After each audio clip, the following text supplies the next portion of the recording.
Okay, vi ser på det. Altså, grundlæggende regneregler. Vi skal i den følgende skrive så enkelt som muligt, altså reducere. Og vi kan se i opgave 1, der står der a plus a plus a plus a plus a. Altså har vi 5 a'er. I den næste, der står der a minus a plus a plus a. Det vil sige, at de første to a'er går ud med hinanden. Plus a minus a giver 0. Og så står der a plus a, det må give 2a. Sådan her. I træerne står der 2a plus 6a. Det giver jo 8a. 4, der står der 5b minus 8b. Det må give minus 3b. Og som huskeregel med hensyn til, hvornår vi bevæger os i noget negativt, så kan I huske på, hvis vi har en tallinje her, i den ene ende mod højre bliver det positivt, og i den anden ende mod venstre bliver det negativt, og i midten der har vi 0. Så kan vi se, dem har vi 5. Lad os sige, og det er jo plus 5. De står her. Og så står der altså, at vi skal trække 8 fra. Minus 8. Det betyder, at jeg går 8 enheder til venstre på min tallinje. Og så har jeg bevæget mig til venstre fra 0-punktet. Og det har jeg gjort ned til minus 3. Og så er det selvfølgelig minus 3b, fordi det er to led, som begge indeholder b. Okay, den næste 5. Altså a plus 2b plus 6a minus b. Og så lægger vi ledene sammen. De sammenhørende led, altså dem med a og dem med b. Der står så foran a, der står et lille usynligt et-tal, om I vil. Så der står 1a plus 6a, og det må give 7a. B-ledene, der står der 2b minus 1b, og det må give 1b plus, det bliver lidt grimt, ligger lige sådan der, plus b. Sådan der. Super. Den næste 6'erne står der a gange a gange a. Godt. Og det er så også det, vi kalder for a i tredje. Sådan der.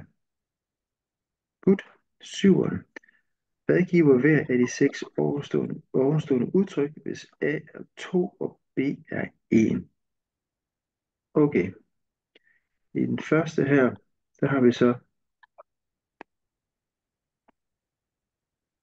a lig med 2.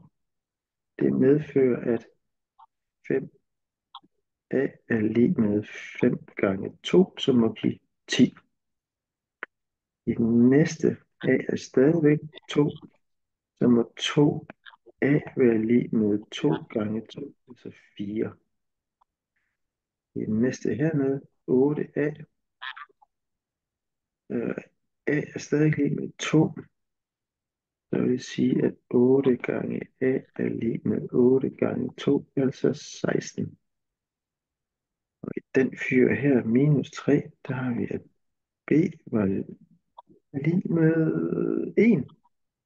Det vil så sige, at b er lig med minus 3 gange 1, som giver minus 3. Og her bliver den så spændende. Nu kombinerer vi dem. 7a plus b. A var lig med 2. B var lig med 1. Så det vil sige, at 7a plus b, det må være 7 gange 2 plus 1. Det giver 14 plus 1. Det giver altså 15. Sådan der.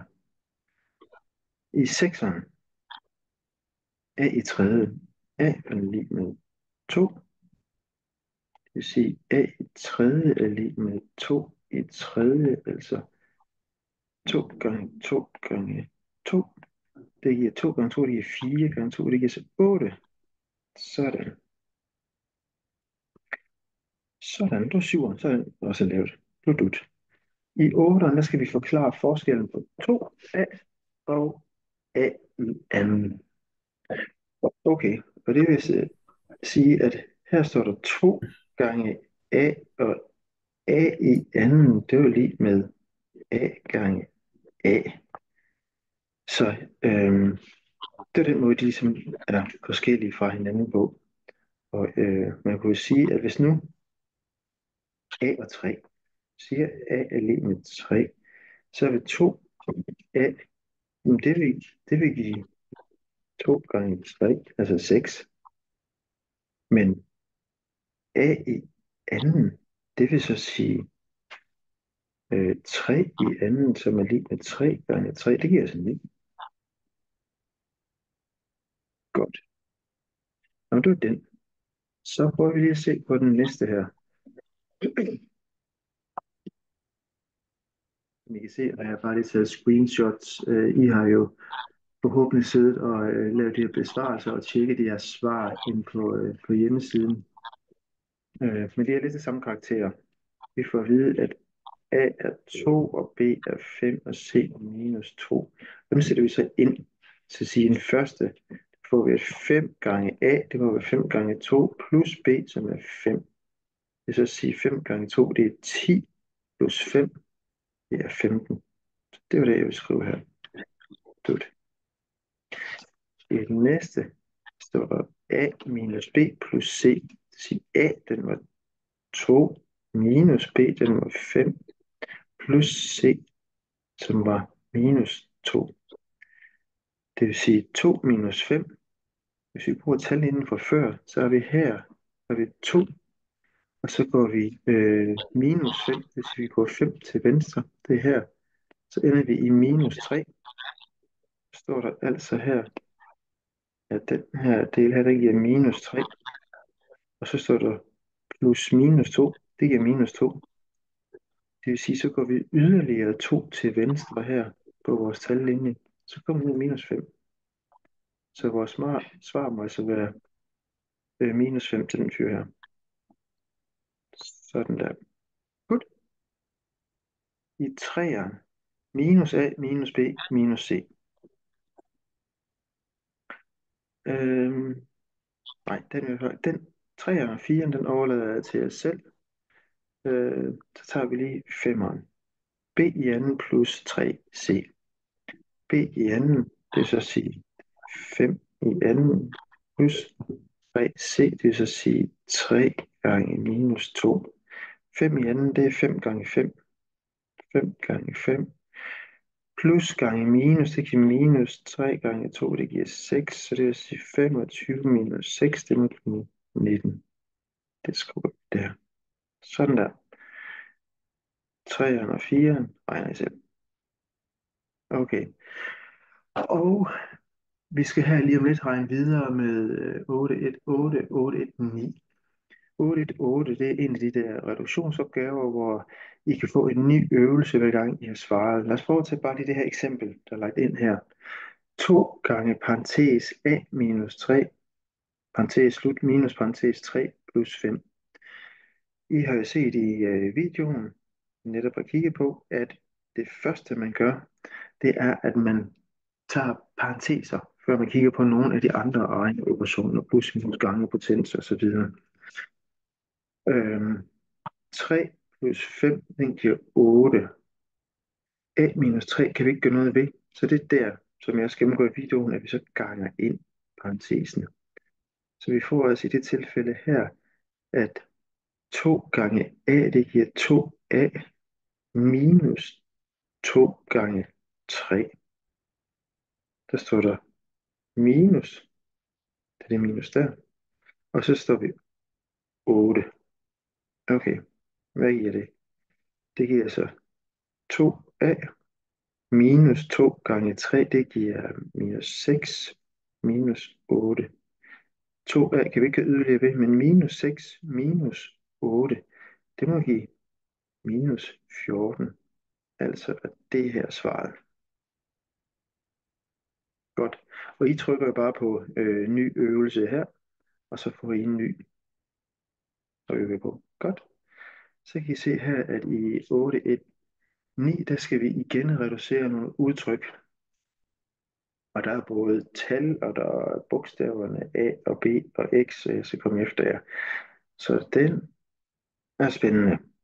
Den første, Vi ser igen, vi løser parentesen først, men en plusparentes, den kan man bare hæve. Så det er 4 plus b minus 5. 4 minus 5, man tager talværdierne for sig, og så bogstaverne for sig bagefter. Vi husker på tallinjen. Plus 4 har vi her, og så minus 5, så bevæger vi os 5 til venstre. Det giver så minus 1. Så man giver minus 1 plus b. I den næste, der har vi også en plusparentese. Det kan vi se, hvor der står plus uden for parentesen, ikke? Så den giver a plus, og så står så et minus 2 lige indenfor, så det bliver minus 2 plus a. Og a plus a, det giver 2a, og så minus 2. Sådan der. Okay, så får vi minus parentes, så er det lidt spændende. Nu har vi minus 3, den bevarer vi. Så står der minus, nu vil vi gerne løfte parentesen, eller hæve parentesen. Så står der minus, og så løfte parentesen, det vil sige minus 2. Så står der minus og plus, og minus gange plus, det giver minus a. Så den her giver så minus 3 minus 2. Vi kigger på vores tallinje. Minus 3 har vi her, og vi går minus 2 til venstre, så kommer vi ned i minus 5. Minus 5. Sådan der. Så den giver så minus 5 minus a. Godt. Dem er der lige nogle stykker, I kan hygge jer med. Så kan lad os prøve at kigge på 7'erne ned. Det her, vi skal gange ind i parentes, det skal vi nu også i 6'erne, men vi tager lige 7'erne lidt mere kompliceret. Godt, så vi siger 4 gange x, det giver 4x. Så skal vi så 4 gange x. Minus 4 gange 2, for der kommer så lige et minus der, vi skal have med. Så har vi minus 3 gange minus 5. Det giver så plus 15. Og så har vi minus 3 gange plus x, det giver så minus 3x. Og så tager vi igen ledene for sig, de sammenhørende led. 4x minus 3x, det må bare give x. Minus 8 står der der, plus 15, det må give plus 7. Sådan der. Så tager vi lige en af de fyre her. Som det sidste, det er så to parenteser med to led, der gange sammen. Og det gør vi på den vis, hvor vi siger den gange den, den gange den, den gange den med den gange den. Det vil så sige, at vi får 3x plus x gange x plus 2 gange 3 plus x gange 2. Sådan der. Det var det samtlige kombination. Og så siger vi 3x plus 2x, det må altså give 5x plus x gange x, det giver x i anden, og 2 gange 3, det giver 6. Så er den løst. Godt. Lad os se, om jeg kan få stoppet videoen igen. Ja.